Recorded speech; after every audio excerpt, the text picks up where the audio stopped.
Big TV భక్తి సమాచారం WhatsApp ఛానల్లో జాయిన్ అవ్వండి. అన్ని విశేషాలు ఎప్పటికప్పుడు తెలుసుకోండి.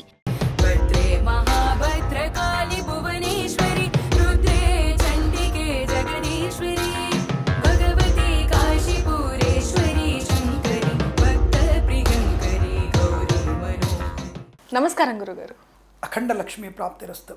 గురుగారు, నవరాత్రుల్లో 5వ రోజు అమ్మవారి రూపం ఏంటి, అమ్మవారి ప్రాముఖ్యత ఏంటి గురుగారు? లక్ష్మీదేవి యొక్క అనుగ్రహం. అందరికీ కావాల్సినది ధనం. ధనమూలం ఇదం జగత్.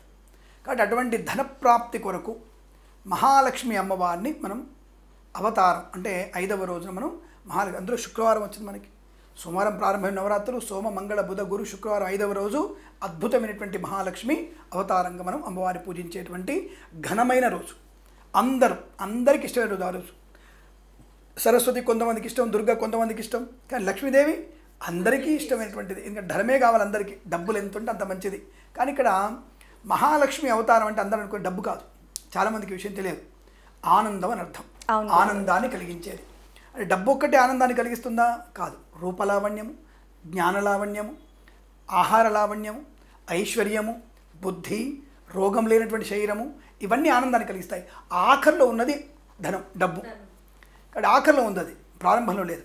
కాబట్టి ఆనందము కలిగించేటువంటి ఆనందమనే ఐశ్వర్యాన్ని కలిగించేటువంటి మహాలక్ష్మి రూపంలో చెప్పబడినటువంటిదే మనకి మహాలక్ష్మీదేవి యొక్క అలంకరణ, అమ్మవారి యొక్క ఈరోజు అవతారం చెప్పబడింది. అంటే సంపూర్ణమైనటువంటి కష్టంలో నుంచి విముక్తి కలగడానికి కొన్ని పనులు నిజంగానే ధనముతో అవుతాయి.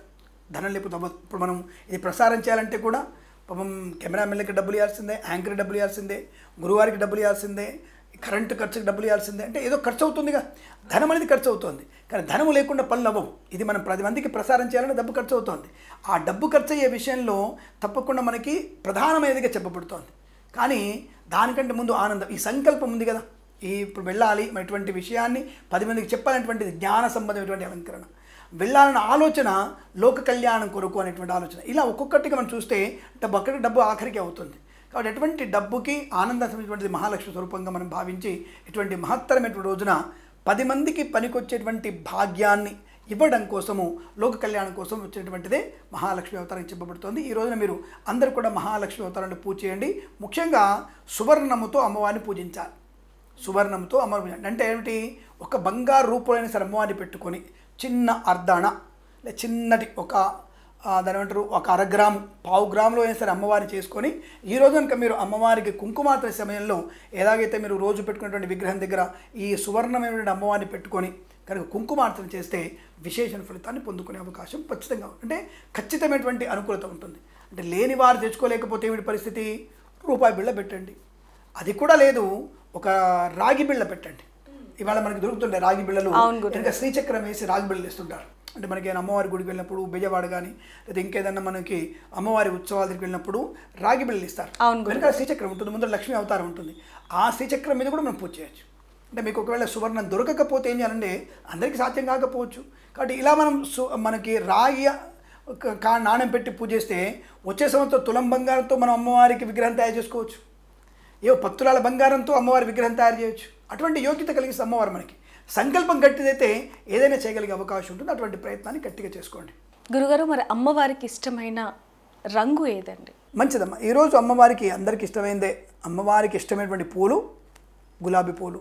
కానీ దానికంటే చాలా ఇష్టమైన అమ్మవారికి కలువ పూలు ఇష్టం. అవును గురుగారు. లేత గులాబీ వర్ణంతోటువంటి కలువ పూలు ఇష్టం అమ్మవారికి. మీరు తెలుపు కలువ పూలు ఇష్టం కాదు, తెలుపు కలువ పూలు ఇష్టం మీకు అన్నపూర్ణాదేవికి. ఇక్కడ కలువ పూలు ఒక రకమైనటువంటి గులాబీ వర్ణంతో ఉన్నటువంటి కలువ పూలు అమ్మవారికి చాలా ఇష్టం. కాబట్టి అందుకనే అమ్మవారిని కలువ పూల మీద కూర్చుంటే అమ్మవారు, తామర పూల మీద కూర్చుంటే అమ్మవారు. కాబట్టి అటువంటి కలువ పూలతో కనుక అమ్మవారిని పూజిస్తే విశేషం.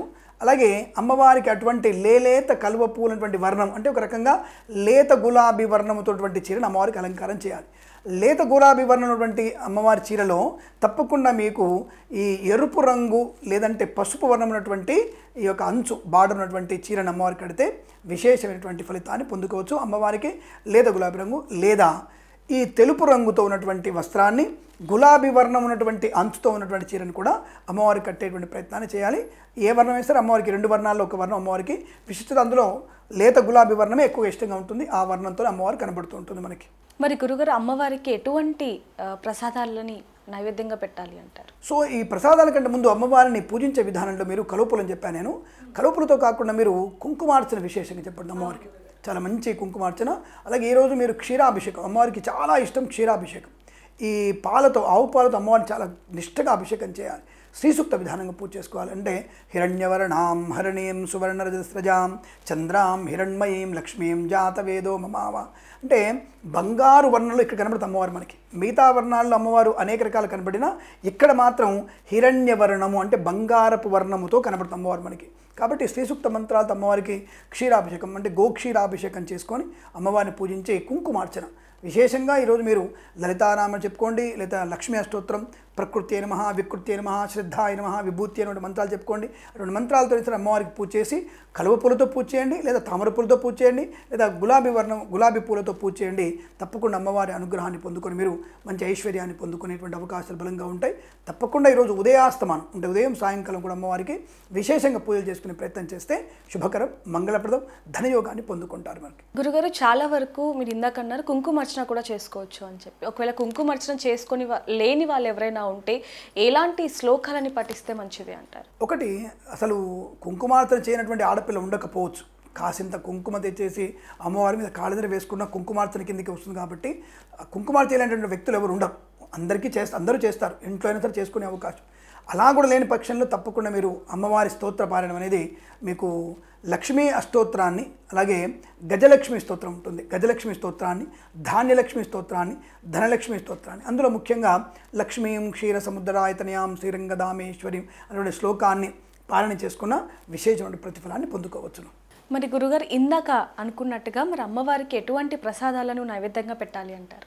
అమ్మవారికి ఈరోజు కూడా తీపి పదార్థాలు ఎక్కువగా పెడతారు. కొంతమంది వచ్చేసి మనకి దాదాపుగా సగ్గుబియ్యం పాయసం పెడుతుంటారు. సగ్గుబియ్య పాయసం పెట్టడం ఒకటి, గోధుమ రవ్వ పాయసం ఒకటి, తప్పకుండా అంటే పాల మీగడతో చేసినటువంటి పాయసం ఏదైనా సరే పెట్టవచ్చును అమ్మవారికి. రెండవది అమ్మవారికి గోవుపాదినటువంటి పాయసం కూడా అమ్మవారికి నివేదన చేయవచ్చును. గోధుమ పిష్టం అంటే గోధుమ రవ్వ కూడా అమ్మవారికి నివేదన చేయవచ్చును. అమ్మవారికి గారెలు మరియు బూరెలు అమ్మవారికి ఇష్టమైన పదార్థాలు. ఈ పదార్థాలు అమ్మవారికి నివేదన చేసి అమ్మవారి అనుగ్రహాన్ని పొందుకోవచ్చు. ధన్యవాదాలు గురుగారు. శుభమస్తు. అఖండాయురారోగ్యైశ్వర్యాభివృద్ధిరస్తు. నమస్కారం. For more videos like this, subscribe Big TV channel.